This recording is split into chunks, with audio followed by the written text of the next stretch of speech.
monde, j'espère que vous allez bien. Je vous retrouve aujourd'hui pour une nouvelle vidéo sur la chaîne et il s'agira d'un avis lecture. Alors sachez que j'ai énormément de retard sur mes updates pour la simple et bonne raison que un mois d'absence sur la chaîne, c'est pas négligeable en termes de quantité de lecture déjà d'une part, et j'avais déjà du retard au préalable, donc voilà. C'est ce qui fait que des updates, vous allez en avoir quelques-uns et qu'ils vont être assez conséquents. Le premier livre dont je vous parle, il s'agit de La Fée et la Jardinière de Ri Abrego et Joe White. C'est une BD one-shot, donc le récit est complet avec une BD. Et c'est publié chez les éditions Kinaï. Dans cette histoire, on est dans notre monde, sauf qu'il y a des petites fées, et ces fées avaient pour fonction, fut un temps, de s'occuper des jardins et des plantes et de veiller au bien-être de toute la flore, en fait, simplement. On n'a plus besoin d'elles du jour au lendemain et petit à petit, elles se sont retrouvées à simplement s'occuper, se divertir et passer des journées finalement assez répétitives, sans véritable objectif. Mais cette petite fée vient d'aménager dans un quartier où elle découvre ce groupe de fées qui est finalement un peu plus dans un état léthargique, on va dire, ou tout du moins assez peu encline à assez peu investie dans la flore locale puisqu'elles ne sont plus nécessaires. Et en fait, cette petite fée va venir en aide à une jeune fille qui veut absolument voir refleurir son jardin pour faire plaisir à sa maman qui n'a plus le temps de s'en occuper. Donc voilà, c'est l'histoire d'amitié qui va naître entre cette fée et cette petite fille, mais aussi l'amour de la contemplation des plantes, des fleurs. Et c'est une très jolie BD en fait, tout simplement. Il y a vraiment beaucoup de poésie qui s'en dégage. Et les illustrations, les teintes sont assez surprenantes au départ, mais vraiment très bien choisies finalement. On n'est que sur des teintes un petit peu pastel. Il y a des dessins aussi que vous pouvez voir juste ici. Voilà, donc c'est un très bel ouvrage qui est en dur. Ce n'est pas toujours le cas chez Kinaï. Bon, de toute façon, de façon générale, les ouvrages sont de très bonne qualité. Mais là, en plus, voilà, avec ce petit dos dur, c'est très chouette. J'ai passé un très bon moment de lecture. C'était vraiment tout doux.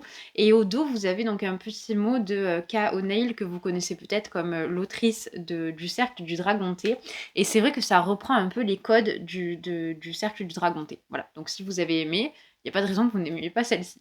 J'ai ensuite lu Monsteress de... Alors, c'est un collectif d'autrices et d'auteurs d'ailleurs. C'est publié chez Noir d'Absinthe. Donc, c'est un recueil de nouvelles. Dans ce recueil de nouvelles, on va suivre exclusivement des personnages féminins qui vont avoir des caractéristiques et des comportements ou des capacités assez monstrueuses. Le recueil est très intéressant parce qu'on a tendance à mettre l'accent sur des choses qu'on reproche finalement déjà aux femmes ou des choses qui nous effraient déjà chez les femmes et qu'on va rendre encore plus visibles, qu'on va accentuer, qu'on va vraiment mettre en avant. Et, ça crée des récits assez durs déjà d'une part, mais poignants aussi, très forts. Et j'ai passé un très bon moment. Alors évidemment, j'ai pas, certaines nouvelles m'ont plus plu que d'autres. C'est le jeu avec les recueils de nouvelles.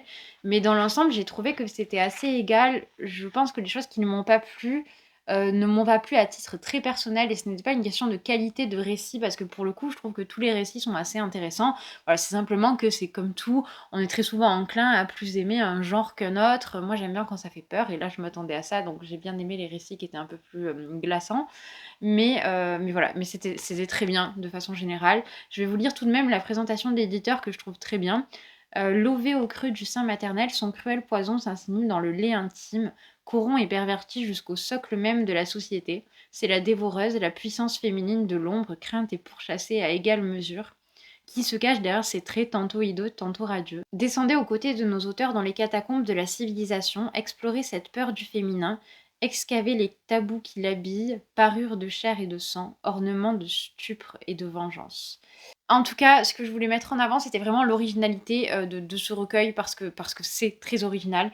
Et il y a une chose aussi sur laquelle je voulais revenir et sur laquelle je veux mettre l'accent, c'est le fait que très souvent, la plume a un côté presque gothique, au sens classique du terme, c'est-à-dire au sens littéraire.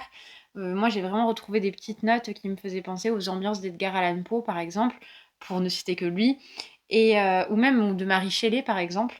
Et c'était très très cool, donc voilà, je peux que vous recommander cet ouvrage. Un livre sur lequel je ne vais pas trop m'étendre, il s'agit de Nos étoiles contraires de John Green, mais en VO, puisque c'était un de mes défis de cette année, de lire ou relire certains titres en VO cette fois, pour me familiariser toujours un peu plus avec l'anglais et parvenir à lire plus aisément en fait en langue originale. Bah, j'ai toujours autant aimé, voilà, c'est un récit que j'aime depuis la première fois que je l'ai lu, il me touche beaucoup et c'est marrant qu'il me touche encore maintenant parce que j'ai dû le lire la première fois il y a, je sais pas, mais il y a plus de 6 ans et voilà, je suis toujours aussi, séduite par la plume de John Green, par son humour, par, la tendresse qu'il a pour ses personnages, par tout en fait, voilà. J'ai beaucoup aimé, je sais pas quoi vous en dire de plus. J'ai trouvé que c'était très accessible. Alors j'avais tendance à dire il y a peu que, pour commencer, le young adulte, moi j'avais en VO, j'avais tendance à me tourner vers la fantasy ou le fantastique parce que, je ne sais pas pourquoi ça me semblait plus accessible, mais c'est très personnel une fois de plus. Mais en ce qui concerne la plume de John Green, je trouve qu'elle est parfaite en fait pour commencer. Voilà, c'est le bon compromis, c'est-à-dire que vous n'avez pas un vocabulaire qui sort des sentiers battus, puisqu'on n'est pas du tout dans la création d'un univers avec des personnages très atypiques ou même avec des notions un petit peu magiques qui seraient difficiles d'expliciter en VO ou de comprendre lorsque c'est pas notre langue d'origine. Mais vous avez quand même la difficulté de la langue, écrite. Peut que vous recommander de débuter, en fait, la lecture VO avec John Green. Je trouve que c'est une super alternative, bien mieux que ce que je disais avant, à savoir que, voilà, moi, j'avais commencé par, Holly Black, directement, et cetera et cetera. En vrai, si vous avez lu le premier tome d'une saga en fantasy et que vous voulez connaître la suite en VO, c'est accessible parce que vous avez déjà la base. Pour moi, c'était une relecture, donc je n'avais pas du tout de mal à comprendre. Si vraiment vous êtes paumé, faites comme moi en fait. Prenez un livre que vous avez déjà lu peut-être il y a quelques années et que vous souhaitez relire en VF, que vous souhaitez relire mais que vous ne relirez pas en VF, pardon. C'est l'occasion de se lancer dans la VO, de découvrir un texte en langue originale et de tout de même renouer avec ces histoires que vous voulez absolument retrouver. Très rapidement, pour ceux qui ne connaissent pas Nos étoiles contraires, dans cette histoire, on suit Hazel Grace, qui est une jeune fille qui souffre d'un cancer du poumon en phase assez grave. Alors, je sais pas si c'est en phase terminale, mais tout du moins à un stade avancé. Et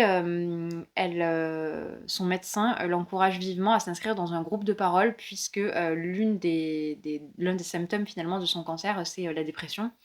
Et elle va se rendre à ce groupe de parole, au groupe réservé aux personnes souffrant d'un cancer, soit en rémission, soit qui ne le sont pas malheureusement.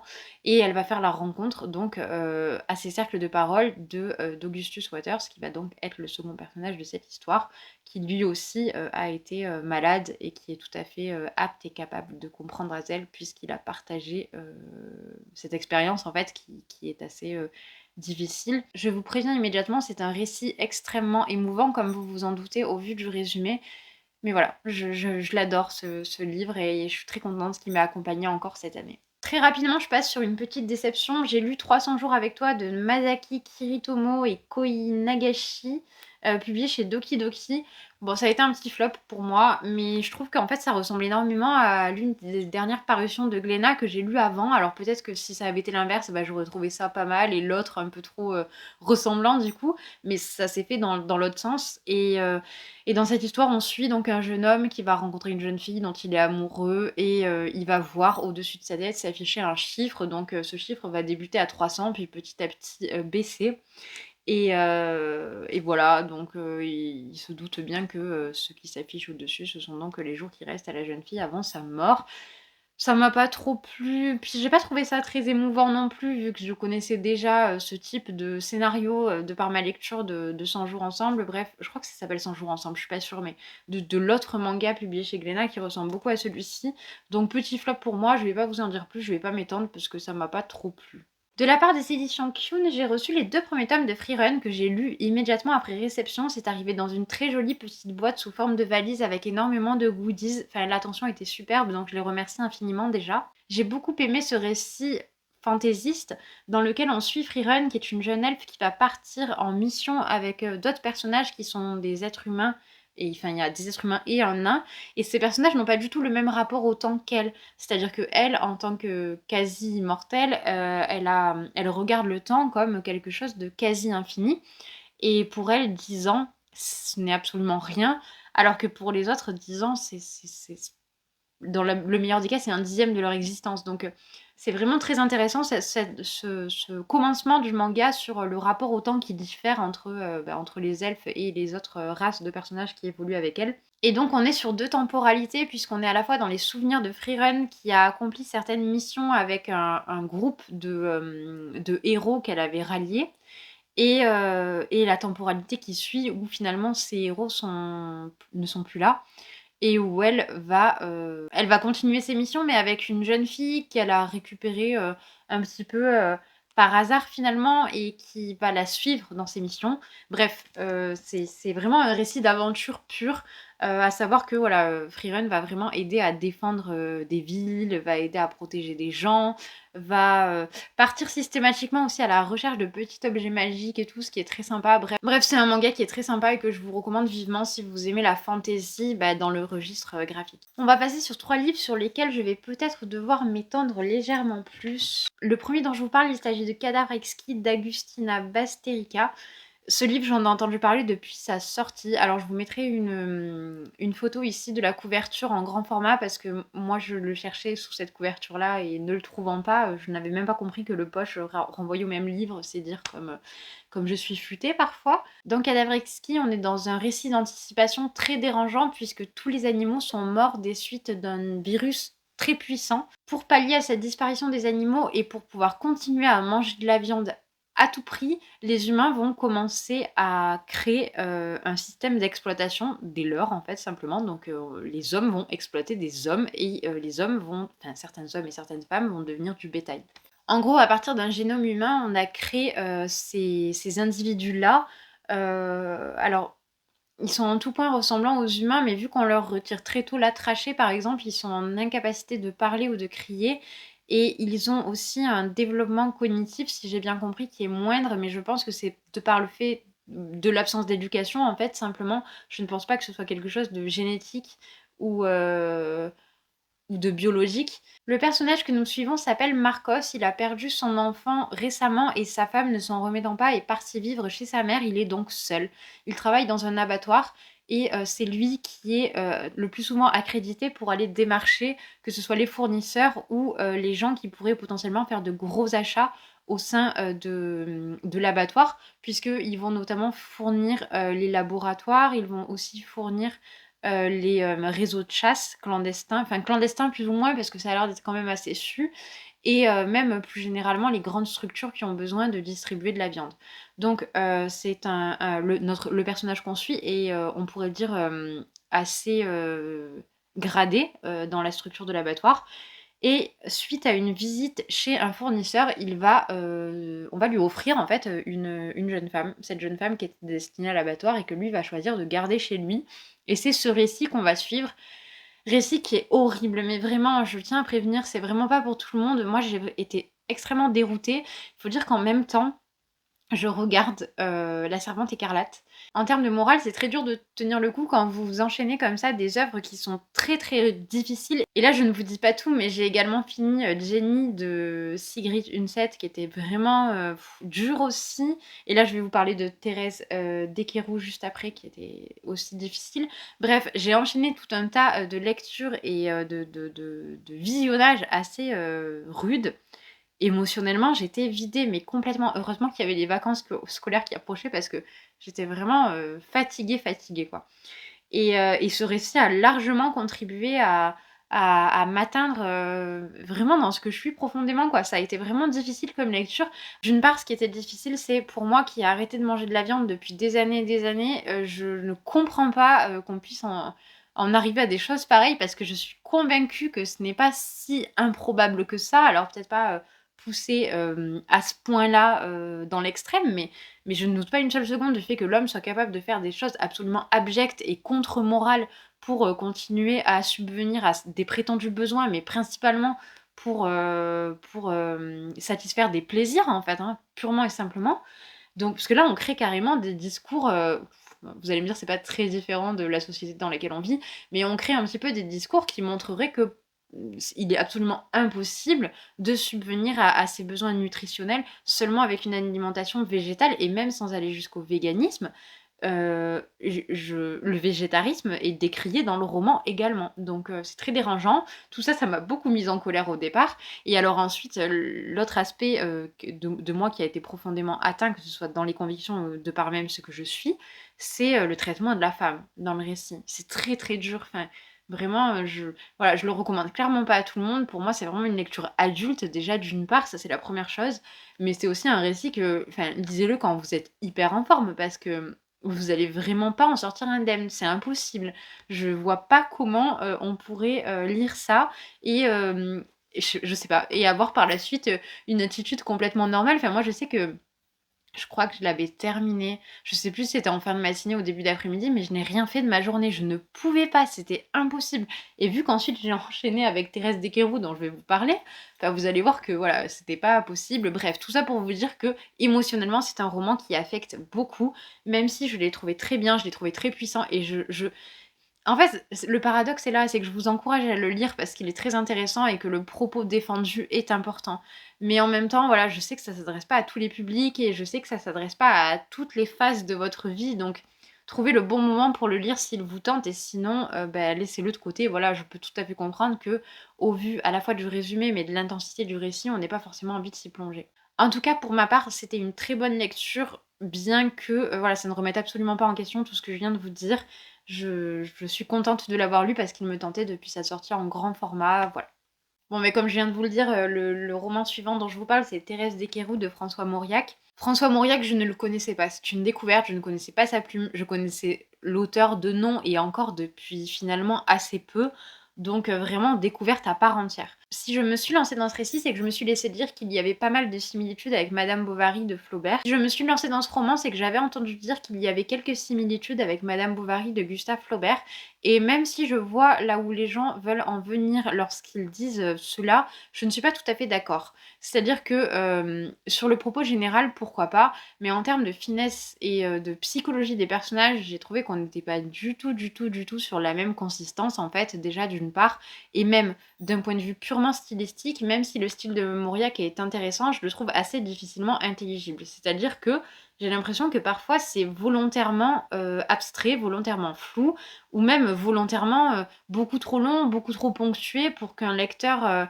non aguerri se retrouve complètement perdu à la lecture. Enfin, moi j'ai vraiment eu ce sentiment-là par moment. Heu, j'ai tout à fait compris où il voulait en venir, je pense. Alors évidemment, il y a les dossiers en début et en fin de livre qui aident aussi, mais je veux dire en soi, j'ai pas trouvé, son écriture trop difficile pour moi personnellement, mais je trouve qu'il y a quelque chose d'assez prétentieux finalement dans dans la plume. Mais voilà, c'est très finalement, je connais peu Mauriac, donc j'ai assez peu d'affinité pour l'instant avec lui et même si l'histoire de Thérèse Desquerroux m'a plu, voilà, j'ai eu cette petite réticence du style qui a mis, très peu de temps à passer finalement, peut-être un chapitre, mais elle a existé. Elle a existé et un chapitre sur un roman qui fait 170 pages, bah, c'est pas rien, je trouve et c'est à souligner. Maintenant pour l'histoire en tant que telle, on suit, donc Thérèse Desquerroux. Dans le premier chapitre, voilà, on est complètement paumé puisqu'on la suit, avant même les événements qui vont être relatés dans l'histoire. Donc elle est, au tribunal et elle est, en l'occurrence, reçue pour avoir, tenté d'empoisonner son mari. Et donc on va suivre, nous, cette histoire-là. À partir du chapitre 2, on a un retour dans le temps, donc on trouve Thérèse qui va se marier, qui va rencontrer des gens, qui va vivre tout un tas d'expériences, et donc on est avant cette tentative d'assassinat. Et Thérèse, elle est assez insatisfaite de son existence, elle est assez frustrée, elle n'aime pas son mari. Finalement, tout lui semble assez creux et plat, et c'est très difficile pour elle, d'autant qu'elle a un esprit finalement assez fin, qu'elle est assez intelligente, mais qu'elle a beaucoup de mal à manifester cette intelligence et à en faire part aux autres, puisque déjà c'est mal vu puisque c'est une femme, mais systématiquement, on va la renvoyer au fait que finalement, réfléchir, ça prend la tête, très simplement et très vulgairement. Pour un personnage qui était déjà frustré avant ça, je vous laisse imaginer ce qu'elle peut ressentir par la suite. Elle est complètement prisonnière de sa condition. Elle va vouloir s'en extraire, elle va tenter des choses et ces choses. En fait, je dirais à la différence de Madame Bovary, clairement, hein, qui arrive à se convaincre que. Alors, pas tout le temps, mais qui arrive à se convaincre, durant quand même des plages de temps qui sont assez importantes, que ce qu'elle vit, vaut le coup d'être vécu. On n'a pas trop ça, chez Thérèse Desquerroux. Alors ça va paraître un petit peu facile dit comme ça, mais en fait, Madame Bovary arrive à se raccrocher à des choses. Il y a des moments où même le lecteur, en fait, a de l'espoir. Parce qu'on se dit, «On peut pas fermer toutes les portes comme ça à un personnage». Bon, bah, là, clairement, avec Thérèse Desquerroux, vous savez déjà que les portes sont fermées. Il y a pas d'espoir, il y a pas d'échappatoire. On le sait, on le sent. Déjà, la taille du récit nous indique aussi que de toute façon, des retournements de situation vraiment actifs, il va pas y en avoir tant que ça. Alors évidemment, on peut éluder, on aurait pu avoir 10 ans de sa vie qui passent sur 5 pages, bah c'est pas le cas. Donc c'est un roman profondément sombre et profondément difficile à lire, clairement. Mais ça n'empêche que j'ai passé un bon moment de lecture et que je me suis donc procuré. Ah, je me souviens plus. Le désert de l'amour, voilà. Et je pense qu'en fait, j'aurais peut-être dû commencer par celui-ci. Si vous voulez, j'ai fait un gros croisement, c'est-à-dire que j'avais entendu parler du désert de l'amour et j'avais entendu parler de Thérèse d'Arthur Schindler. Et je pense que mon cerveau a croisé les deux, tout simplement. Je ne sais pas pourquoi. Et donc, ça a donné que j'ai acheté Thérèse Desquéroux de Mauriac. Mais finalement, ça a été, comme je vous le disais, une lecture assez enrichissante et la découverte d'un auteur que je ne connaissais pas, ce qui est toujours appréciable. Voilà, je ne sais pas quoi vous en dire de plus.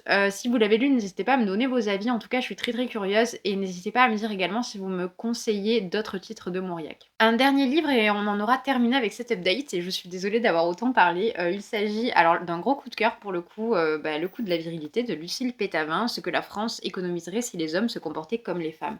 Donc c'est un essai qui est réalisé par Lucille Pétavin, qui est historienne spécialiste du travail des femmes et qui a travaillé donc sur cet ouvrage qui est très surprenant déjà et aussi très engagé, puisque ce qu'elle va faire, c'est qu'elle va calculer le coût de la virilité. Ce qu'elle appelle le coût de la virilité, ça va prendre en compte non seulement... alors, en gros, je vais essayer de vous illustrer ça, mais elle part du principe que... Alors, c'est pas un principe, elle part du pourcentage réel qui est que, alors que je ne me trompe pas, je ne veux pas dire de bêtises, que les hommes représentent 84% des auteurs d'accidents de la route mortels, 92% des élèves sanctionnés pour des actes relevant d'atteinte aux biens et aux personnes au collège, 90% des personnes condamnées par la justice, 86% des mis en cause pour meurtre, 97% des auteurs de violences sexuelles. Donc Lucille Pétavin, elle va prendre ces pourcentages-là et à partir de là, elle va se dire ok, donc je vais calculer ce que ça représente d'un point de vue financier sur le budget de la France, ces comportements virilistes et cette éducation masculiniste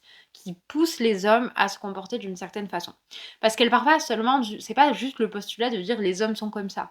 C'est vraiment essayer de démanteler et d'expliquer pourquoi on doit démanteler l'éducation des garçons comme elle est aujourd'hui. Des garçons et des hommes, pardon. Mais bon, je pars du principe que passer un certain âge, c'est assez difficile. Mais bon, enfin, soit. Donc elle explique ce coût en se basant sur plusieurs choses. Donc il va y avoir les frais de soins par exemple, c'est-à-dire les victimes qui vont être prises en charge suite à une agression quelle qu'elle soit. Elle va aussi calculer les coûts pénitentiaires, c'est-à-dire combien coûte le fait d'être emprisonné.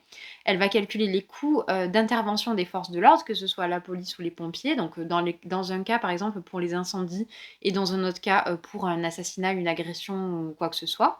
Elle va calculer les coûts de la justice. Bref, tous ces chiffres-là vont être mis ensemble et ça va nous donner un coût global de ce que représente le comportement des hommes sur une année, en fait. Et je vous assure que le chiffre est exorbitant. Je ne vais pas vous donner toutes les réponses parce que je trouve que c'est intéressant de se lancer et c'est surtout intéressant de soutenir Lucille Pétavin qui a quand même fait une démarche vraiment très audacieuse déjà d'une part et très originale.